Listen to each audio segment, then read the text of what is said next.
Apa yang potong-potong anggaran itu tidak usah ada, karena itu pekerjaan yang paling tidak bagus. Karena Otsus ini kan ibaratnya ekor dipegang, kepala dilepas. Gitu.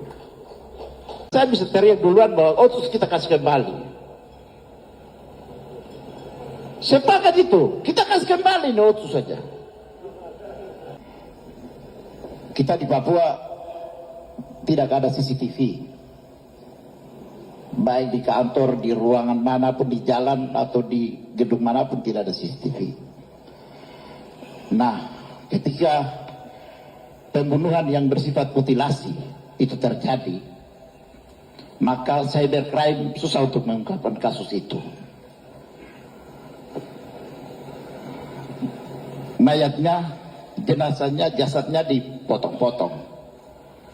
Kepalanya dibuang kemana, kakinya kemana, tangannya kemana.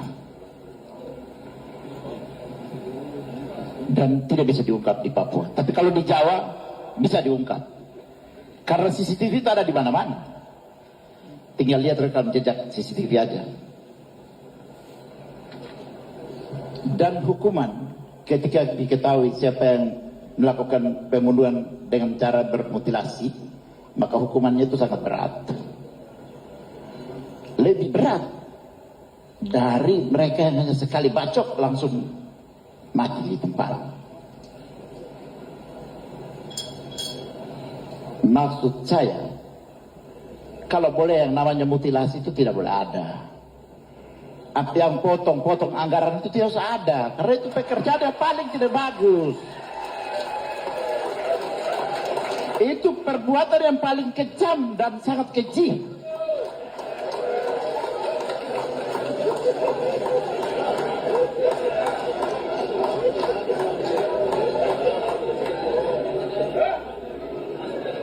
Ya. Jadi saya mengutuk dengan keras para oknum-oknum dan tangan-tangan yang memutilasikan dana Otsus itu. Karena itu perbuatan tidak terpuji.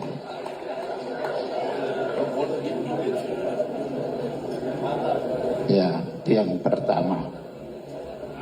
Yang kedua, undang-undang jangan sampai digugurkan oleh Inpres. Undang-undang bisa menggugurkan Inpres. Inpres dalam kedudukan hukum di Republik ini tidak lebih tinggi dari undang-undang. Tapi yang ada dalam realita 2 tahun belakangan ini, Inpres dan peraturan Kementerian Keuangan itu sangat tinggi dari undang-undang. Bapak Komar yang terhormat, saya minta ini kita lebih keras dan lebih tajam lagi harus menyikapi ini. Sangat naif. Undang-undang bisa diabaikan oleh Inpres atau peraturan presiden, ke apa itu saya juga kurang tahu itu. Ya.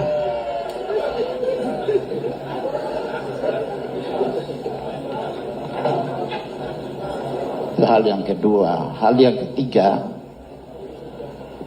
saya ini dari MRP baru ke wakil gubernur. Jadi coba tolong tambah CCTV tadi. MRP ini juga kita beri kewenangan supaya ada CCTV di sana juga di daerah ini gitu. Salah satu kewenangannya mungkin kewenangan untuk bagaimana mereka hak legislasi itu dikasih. Dan juga hak budget itu dikasih.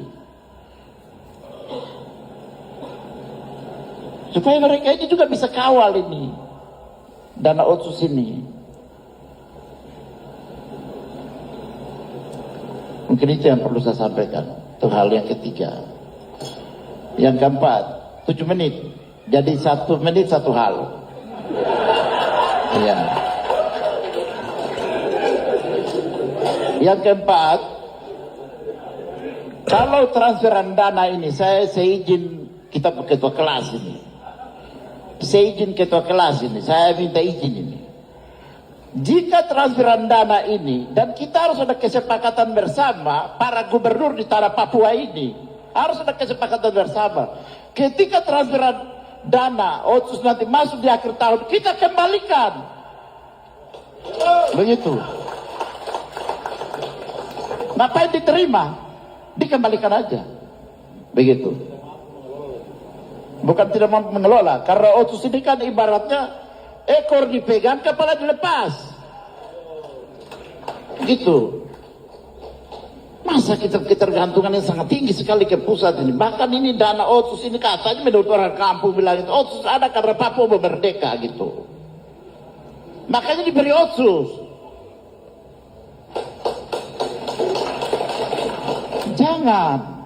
Jangan kita diperlakukan seperti anak bayi. Karena anak bayi supaya anak kecil itu jangan ikut ke pasar dengan mama. Mama bilang sudah jangan nangis, sebentar nanti mama pulang baru kasih gula-gula, kasih bonbon, kasih apa segala gitu. Gak usah. Saya juga kalau putus asa saya bisa teriak duluan bahwa otsus kita kasih kembali. Sepakat itu, kita kasih kembali nih otsus saja. Tidak usah ngomong diplomasi segala macam tinggi-tinggi, stop dulu. Kalau sekarang ini kita jalan ini sudah tidak jelas. Saya minta ombudsman coba lakukan penelitian dulu. Ombudsman lakukan penelitian. Kita itu di daerah-daerah, di kepala-kepala daerah ini, coba teliti dulu. Kira-kira pelayanan publik itu berapa persen? Saya rasa mungkin 0,0% sekarang ini pelayanan publik ini di tanah Papua ini. Jadi mungkin itu saja yang perlu saya sampaikan. Baik. Mohon kesepakatan bersama. Kalau di akhir tahun dananya masuk, kita kasih kembali. Tepuk tangan untuk Sekian dan Bapak. terima kasih. Wassalamualaikum warahmatullahi wabarakatuh. Waktu Pak.